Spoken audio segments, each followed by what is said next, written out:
भारत की आबादी सदी के अंत तक घट जाएगी। भारत की आबादी इस सदी के अंत होते होते घटकर सिर्फ 1 अरब यानी 100 करोड़ के करीब रह जाएगी, यानी अभी जितनी है उससे 45 करोड़ कम हो जाएगी। हालांकि फिर भी भारत दुनिया में सबसे ज्यादा आबादी वाला देश बना रहेगा। और यही नहीं, दुनिया की आबादी भी सदी के आखिर में जितना पहले अनुमान लगाया गया था उससे 2 अरब कम रहेगी।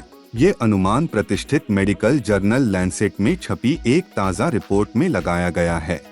रिपोर्ट कहती है कि अभी दुनिया की आबादी करीब 7.8 अरब है, जो कि साल 2100 में करीब 8.8 अरब हो जाएगी।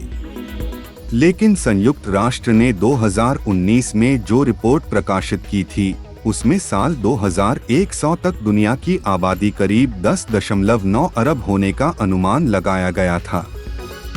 रिपोर्ट के अनुसार इस सदी के अंत तक में सबसे ज्यादा आबादी वाले 5 देशों में भारत, नाइजीरिया, चीन, अमेरिका और पाकिस्तान। नाइजीरिया दूसरे स्थान पर इसलिए होगा क्योंकि वहां की जनसंख्या वृद्धि दर में कोई कमी नहीं होने जा रही है।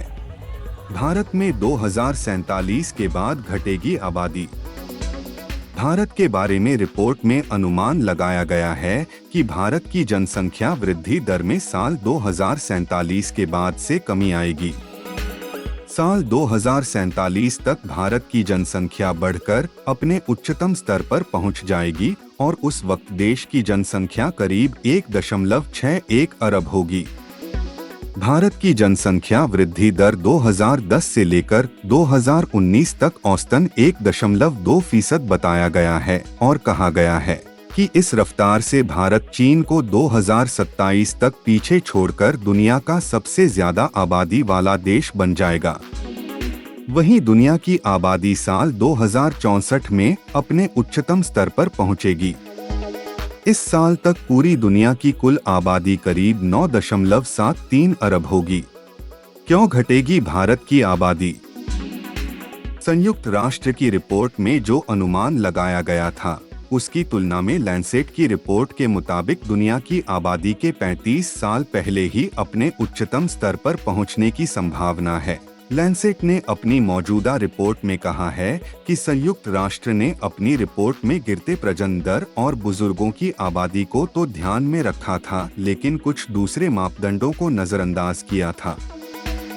इन दोनों ही रिपोर्ट में आए इस फर्क को लेकर पॉपुलेशन फाउंडेशन ऑफ इंडिया की एग्जीक्यूटिव डायरेक्टर पूनम मुत्रेजा का कहना है कि ऐसा प्रजनन दर में आई गिरावट के आकलन के कारण हुआ।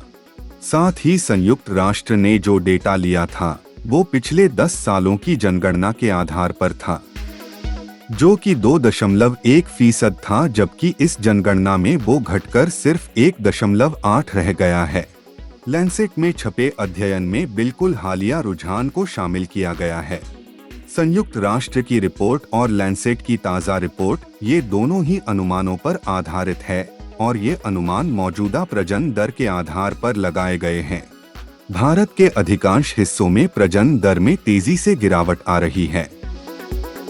यूपी, बिहार, मध्य प्रदेश, राजस्थान और ओडिशा को छोड़ दे तो बाकी राज्यों में प्रजनन दर नेगेटिव में जाने वाले हैं। तो हुआ ये है कि प्रजनन दर जितना अनुमान लगाया गया था उससे कहीं ज्यादा तेजी से उसमें गिरावट आ रही है। वो बताती हैं कि प्रजनन दर घटने के कई कारण हैं। शादी करने की उम्र में बढ़ोतरी हुई है।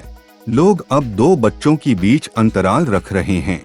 लोगों में परिवार नियोजन को लेकर ही नहीं सिर्फ जागरूकता आई है, बल्कि ज्यादा बच्चों की वजह से होने वाले आर्थिक परेशानियों को लेकर भी जागरूकता आई है।